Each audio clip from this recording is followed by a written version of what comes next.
আসসালামু আলাইকুম।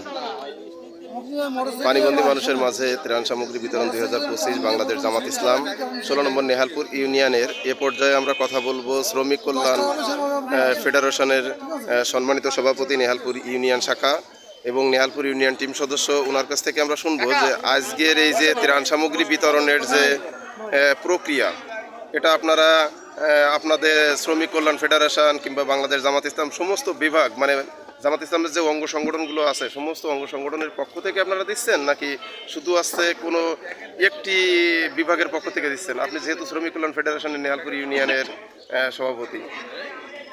তো আলহামদুলিল্লাহ, আসসালামু আলাইকুম সম্মানিত দর্শকবৃন্দ। আমরা এটা আসলে সমন্বিতভাবে এটা করা হয়েছে। বাংলাদেশ শ্রমিক কল্যাণ ফেডারেশন এবং জামাত ইসলাম বাংলাদেশ এটা একই জিনিস, মাত্র শাখা আলাদা আলাদা, অন্যথায় অন্য কিছু নয়। তো এটা সমন্বিতভাবে আমরা এই নেহালপুর ইউনিয়নের জন্য আমাদের থানা ঊর্ধ্বতন কর্মকর্তারা সহ আমরা সবাই এটা ফলো আপ করেছি, ইনভেস্টিগেশন করেছি।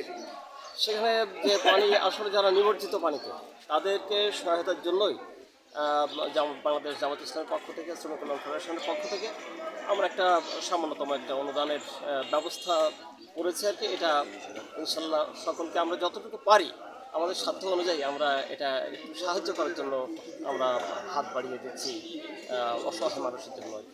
ধন্যবাদ।